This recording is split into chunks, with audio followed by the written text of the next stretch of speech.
Welcome back. Last week, we finally made our way down Loading Dock Road all the way to Scuppernong Boulevard. Now, before we head south on down Scuppernong Boulevard, I want to take you down to the end of Loading Dock Road to show you the Scuppernong Cove Yacht Club. So we'll just jump across Scuppernong Boulevard and continue on down Loading Dock Road just for a little bit further. On our way down there, we'll pass by the old Scuppernong Vineyard. That was planted by Adolphus Lord back in the 1920s, and I bet you can't guess what Scuppernong Cove is named after. Anyway, at the very end of Loading Dock Road down by the St. Johns River, the pavement ends and an old red brick road continues on.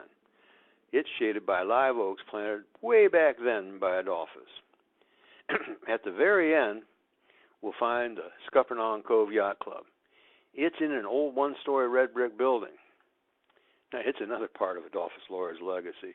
That pier that used to be probably about, I have to say about 600 feet out in the St. Johns River is now sort of whittled down to, I'd say, about 3. Anyway, today there's not much boating activity at that dock. Anyway, nowadays it's primarily a weekend social club there at the yacht club. For the old guard around Scuppernong Cove, that is. That dock actually only gets used, I think, when a visiting yacht from the Florida Yacht Club comes down from Jacksonville and ties up for cocktails on the weekend. You know, coming to visit the old guard down at Scuppernong Cove. Now, on most Saturdays and Sundays, that's where you'll find Hank and Shirley Lord enjoying lunch and cocktails. Now, Hank is Adolphus Lord's son. Since the passing of his father in the late 50s to early 60s, Hank has become an icon and the patron of Scuppernong Cove. Now, on another one of our visits, we'll stop in to say hi to Chip, the manager at the club.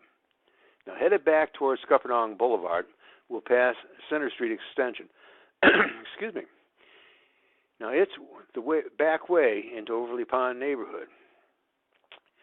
When we get back to the corner of Scuppernong Boulevard, we'll find Ben's Barbecue Barn on the southwest corner. Boy, tickling my throat. Anyway, Ben Jaffe is an interesting character, no doubt about it. Now, he came to Scuppernong Cove after he dropped out of the University of Georgia. I don't know, counting on my fingers. Anyway, about 6 years ago. His father is the go-to real estate broker around this part of the woods. Now, he's owned that mobile station on the corner of Scuppernong Boulevard and Loading Dock Road forever. But it's been empty since the early 70s, about the same time the new Texaco station was built. Now, he set his son Ben up there to do metal work. Now, Ben is not only handy with metal, he learned that at FCTC over in St. Augustine after he dropped out of the UGA.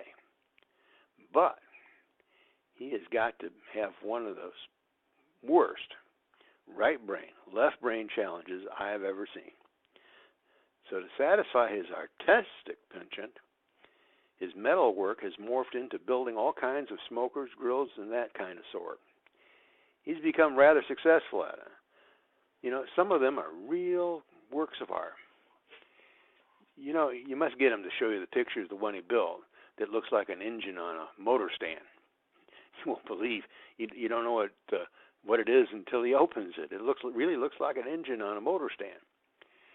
You know, he's so good at what he does that pro barbecue competitors from all over the southeastern United States commission him to build their rigs. So, as a sideline, he started up smoking his own barbecue. Now, you're not going to want to miss out on that. And you'll know that he's smoking up something. And it sure is going to make your mouth water, that's for darn sure. Now, you'll know that if he's doing it, if you don't see his old International Harvester flatbed truck parked out behind the shop. Now, after we turn on to Scuppernong Boulevard, right in his parking lot, you'll find his Airstream trailer barbecue rig. Now, painted on the side of it in big, bold letters, I'd have to say about this high, it says, Vegetarian Recovery Center. You'll know that it's a good time to swing in when you see the neon sign that he has that says, "We're smoking."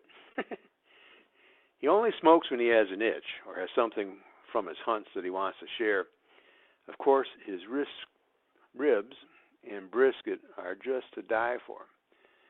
Now, what's really interesting is around St. Paddy's Day, he even smokes up his special pastrami. He uses an old recipe and technique he has inherited from his grandpa Ezra. Oh, you don't want to miss it when he does bacon from boar belly, or when he smokes the venison loin. Oh, anyway, that venison loin, it's great. You just take little chunks and you eat them. It's just too good.